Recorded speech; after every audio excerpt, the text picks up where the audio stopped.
Live from BKFC 75, Albuquerque, New Mexico. I'm here with the man with the record of 4-0, Marcus Bad Intentions Edwards. How you feeling tonight, Marcus? Hey, man, I feel great. I feel great, man. You know, BKFC always throws these beautiful shows with some great fights. You know, I'm here for the main event, though. I'm here to take the strap. You know, one of these guys are gonna, have my strap for a little bit just until I catch him in the ring, and you know what I mean. So that's why I'm keep it warm for you. Yeah, man. Marcus, you've shown power and precision in the ring. What part of your training camp made the biggest difference? Your last fight. My last fight, man. Just staying honed in with my coach on different movements, finding my range. My opponent that I had fought him once before, so we already knew how he was going to move. So we just made sure we played the range game and made sure we touch him frequently. What goes through your mind in those final moments before stepping in the squared circle? Are you calm, hype, or locked into your game? Oh man, it's kind of crazy. I was just talking to my buddy about this. My first two fights, I felt absolutely nothing. I told my coach, man, I don't know what's wrong with me. I don't feel no emotions. I'm not nervous, afraid. I don't even know if I want to be here, And then as soon as I got in the ring, it just comes crashing down like, yo, let's go beat a motherfucker's ass, you know what I mean? But yeah, and then my last fight, I had mad nerves, and it made me feel alive again, like this is why I do this. So yeah, it's a mixed feelings, but you gotta take them as they come. You gotta roll with the punches. A lot of fighters talk about legacy. What kind of legacy are you trying to leave in BKFC and combat sports as a whole? Oh man, first up, I want to go undefeated, man. I want to be one of the only ones that go untouchable.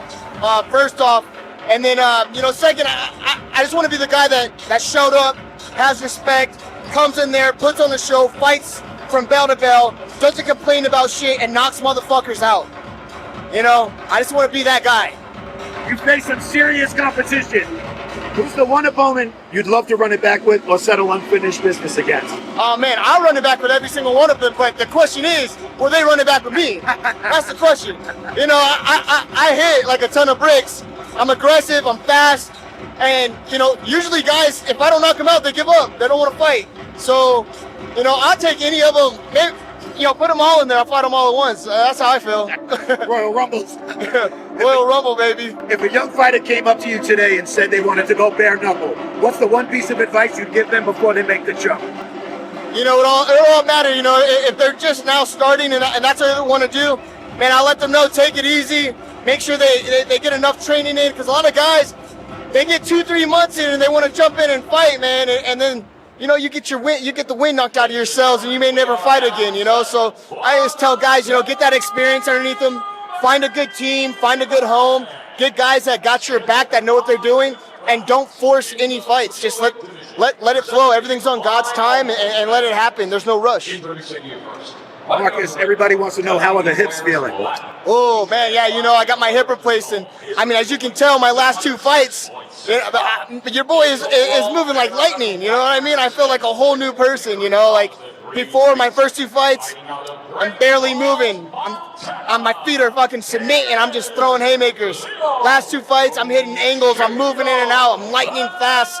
I'm striking dudes without them even knowing. So yeah, I'm doing amazing. Marcus, thank you for your time, brother. Thank you for your time, man. BKFC 75, Albuquerque, New Mexico. Marcus, Bad Intentions. Scooty! Thanks, man.